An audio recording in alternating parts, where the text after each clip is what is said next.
So D9 is known as a chart of the results of your fruits of your karma. Whatever you have done, whatever you will do, let's say you do donations, let's say you do mantra chanting, whatever you will do, that the chart of the results, that is a karma, that is a fruits of karma. सबसे पहले whenever you do any type of specific remedies, that remedies will started working on your internal self. सबसे पहले आपने दान किया, आपने मंत्रा chanting किया, आपने नाम जाप किया, whatever you have done, whatever step you have taken in the life, that started working on your internal self, and that is a D9 chart. So D9 shows a true strength of the planet beyond the birth chart. If you decided internally, let's say a person is born in a poor family, but उसने inside उसने decide कर लिया कि नहीं यार मुझे तो पैसे वाला बनना ही है, I need to break this pattern of गरीबी in my life. आपके अंदरूनी होना चाहिए, and that is how important is a D9. So as per the astrology, once you decided from inside कि नहीं यार मुझे अपने इस पैटर्न को ब्रेक करना है, you will do it, and that is how the important is a D9. So results of D9 usually activate after the age of 30 to 35. आपके जो D9 के जो रिजल्ट्स होते हैं वो एक्टिवेट होते हैं after the age of 30 to 35, because at the age of 30 to 35 आपका इंटरनल सेल्फ एक्टिवेट हो जाता है, and you will come realise okay this is where I am going wrong and this is where I am going right. So you need to compare the birth chart D1 and the D9. तो आप देखोगे 30 से 35 की उम्र is a very conscious time. या तो बंदा बहुत ज़्यादा खराबी में चला जाता है, या फिर बंदा अपनी लाइफ में बहुत ज़्यादा ग्रो करने लग जाता है, because a person started working on their internal self. So the karma which you carry forward in this life, that is your D9. D9 is your internal self. जैसे कि आपकी मैरिज हुई, आपकी लाइफ में आपने देखा होगा बहुत सारे लोगों की जब शादी होती है, शादी के बाद बंदा बहुत मेच्योर हो जाता है. वाई? बिकॉज जैसे आपकी शादी हुई विद टाइम, अगर आपकी 30 के बाद आप देखते हो आपकी लाइफ में मेच्योरिटी आना स्टार्ट हो जाती है, you started work on your internal self. That is a D9 is also connected to your marriage. तो अब आप अपने कर्मों को, if you make your D9 very strong, if you started working on your D9 chart, तब भी आप देखोगे आप अपनी मैरिज को सॉल्व कर सकते हो, बिकॉज आपका जो इंटरनल सेल्फ है, आप जैसे हो वैसे ही आपकी मैरिज लाइफ होगी. तो अगर कोई भी बंदा अगर अपनी मैरिज लाइफ को सॉल्व करना चाहता है, every other person can solve the marriage. It is written in the astrology कि आपकी शादी एक ही बार होती है. आप कैसे अपनी शादी को सॉल्व कर सकते हो? आप अपनी शादी को सॉल्व कर सकते हो just by working on your internal self. अगर आपने अपने इंटरनल सेल्फ पर काम कर लिया, you will be able to solve your marriage. And that is the reason कि आपने पहले ज़माने में देखा होगा डाइवोर्सेस नहीं होते थे. आज क्यों डाइवोर्स होते हैं, आज क्यों सेपरेशन होते हैं? बिकॉज आज का जो माइंडसेट है ना, हम कमी ढूंढते हैं अपने पार्टनर में कि यार मेरा पार्टनर ऐसा है. We compare because of this I can say the era of Rahu. लोग कंपेयर करते हैं कि यार उसका पार्टनर तो इतना अच्छा है, उसका पार्टनर ने उसको गाड़ी गिफ्ट करी है, उसके पार्टनर तो उसको इतना प्यार करता है, उसका पार्टनर तो ये करता है. You started comparing, and that is how you don't see your own self. आप अपने इंटरनल सेल्फ को ना देखकर, अपने D9 चार्ट पर ना काम कर कर आप अपने आउटर वर्ल्ड में रहना स्टार्ट कर देते हो कि यार मेरे पार्टनर ऐसा दिखता है, मेरा पार्टनर ऐसा करता है, मेरा पार्टनर ऐसा करता है. तो इससे क्या होता है, आपको क्या लगता है कि नो यार I am not in a good relationship, let me move out of that relationship.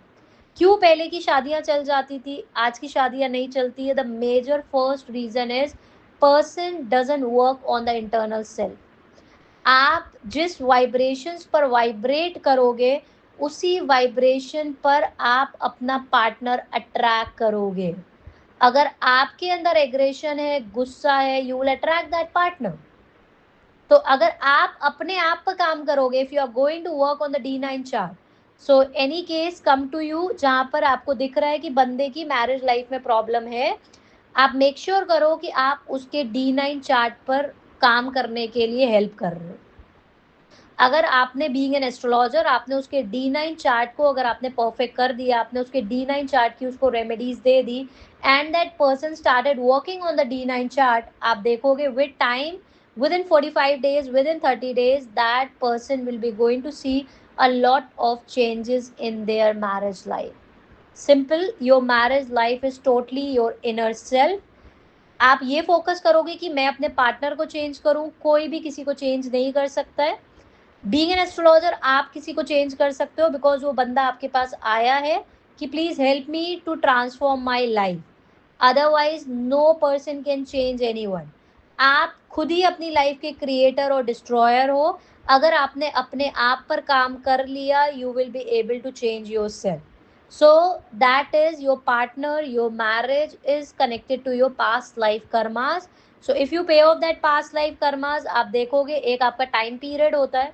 जैसे if you go back to the era, if you see your mother's life, एक टाइम था जहाँ पर उन्होंने अपनी मैरिज लाइफ में बहुत ज़्यादा स्ट्रगल किया था.